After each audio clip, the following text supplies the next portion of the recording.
yote yeye anang'aa katikati yake, na kwa sababu amekufanya wewe kuwa nuru kama yeye, ni majira yako ya kung'aa katikati ya giza. Amen. Haijalishi giza lako lina namna gani, kwa mamlaka jina la Yesu, kuanzia sasa giza litakapokuona litaachia njia. Amen. Nasema giza liachie njia kwa ajili yako. Amen. Sioni kama unapokea unabii huu. I receive. Nasema kila giza kwenye maisha yako, liachie njia kwa ajili yako. Amen. Nasema liachie njia kwa ajili yako. Amen. Katika jina la Yesu. Amen. Kila kikwazo. Sababu kikwazo chochote kinaweza kawa giza. Haleluya. Giza ni kitu chochote kinachojaribu kusimama katikati ya wewe na hatima yako. Ona, Daudi alikuwa ameahidiwa, Bwana ukimpiga Goliati utaoa mtoto wa mfalme. Jamaa akapewa open check. Mtoto wa mfalme unaoa ukipiga Goliati. Sasa Goliati kwake ni kama giza.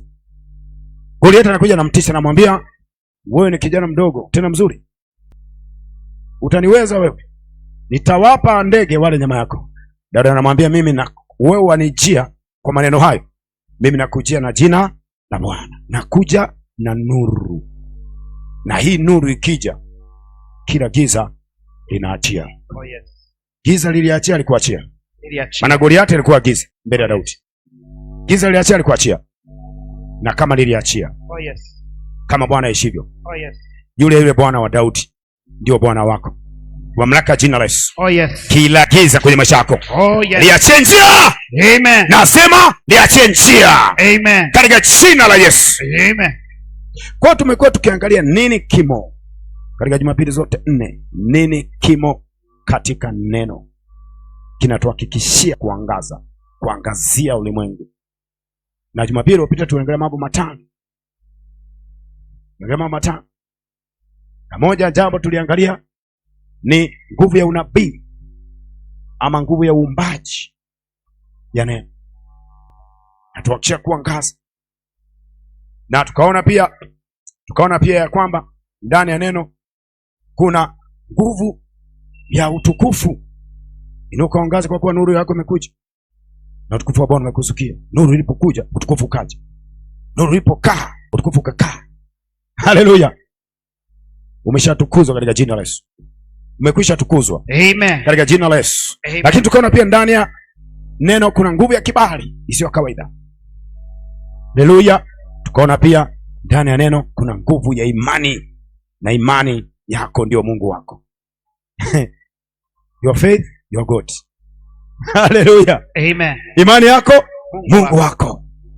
Maana chochote imani inaweza kufanya, Mungu pia anafanya. Ama chochote Mungu anafanya, imani inafanya. Tukaona ya kwamba yote yawezekana kwake yeye aaminiye.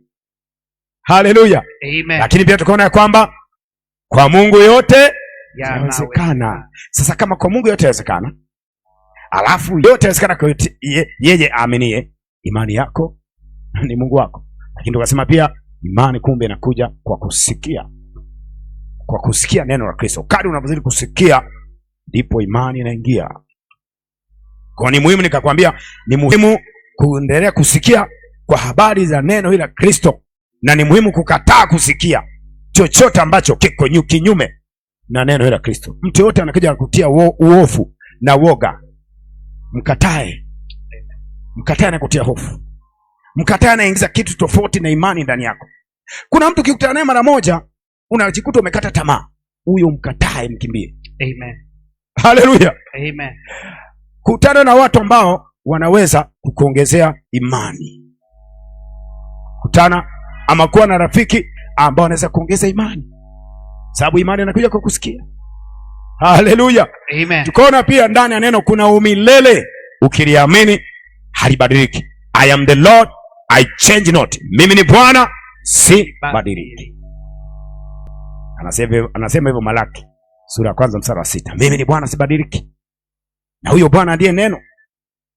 Mimi ni Bwana, sibadiliki. Na huyo Bwana ndiye neno. Na tunaona ya kwamba hapo mwanzo kulikuwa na neno, na huyo neno alikuwako kwa Mungu, na huyo neno alikuwa Mungu. ndiye Kristo.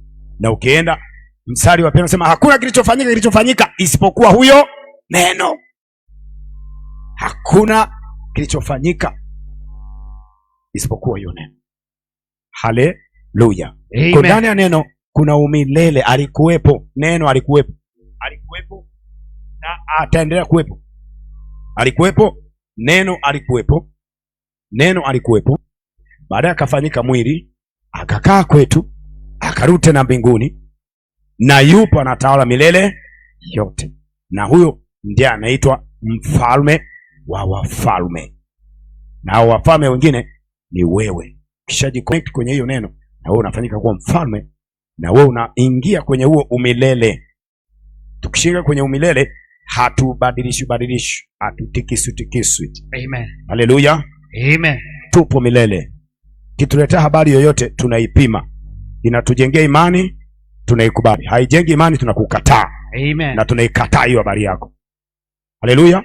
Amen. Kuleta habari zingine, nasema unajua wewe sikuzaa, kuna hiki, nasema hizo habari nazikataa, na wewe mwenyewe nakukataa. Kuna kipindi nilifundisha nikasema hata habari za daktari sometimes tunazipokea alafu tunazikataa. Amen. Si ndio? Tunamwambia wewe daktari, wewe sio mtu wa mwisho. Ishia hapo. Unamwambia kabisa akili zako wewe ndio zimeishia hapa. Unapoishia wewe, ninaanzia mimi na Mungu wangu, kwa sababu mimi ni nuru ya ulimwengu. Haleluya. Amen. Leo nataka nikufundishe mambo gani nifanye ili neno litende kazi kwenye maisha yangu, ama ni mambo gani nifanye ili niweze kuangaza kupitia neno. Nimekufundisha nini kimo katika neno Jumapili zote 4. Nini kimo katika neno kinakufanya uangaze? Nifanye nini sasa ili niangaze kupitia hilo neno? Ndio kitu nataka nifundishe leo, na mambo kama 6 hapa nataka nifundishe. Mambo kama 7. Namba 1 ni kuokoka. Wokovu ni muhimu ili uweze kuangaza kupitia neno. Kwa nini wokovu ni muhimu? Kwa sababu mwenye neno mwenyewe ni Kristo. Mwenye hiyo nuru ni Kristo.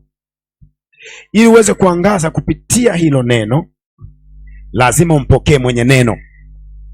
Haleluya. Amen. Kulikuwa na mfano mmoja alitoa Yesu katika Mathayo sura 13 mstari wa kwanza mpaka 14. Ni mfano mmoja alitoa Yesu. Alipokuwa anatoa ule mfano, nadhani ni habari za mpanzi. Mpanzi alitoka kwenda kupanda, mbegu zikanukia pale na pale. Alafu baadaye wanafunzi wakaja, wakamuuliza, Bwana, kwa nini unaongea nao kwa mifano? Yesu akamwambia, sikilizeni, ninyi mmejaliwa kuzijua siri za ufalme, lakini wao hawakujaliwa.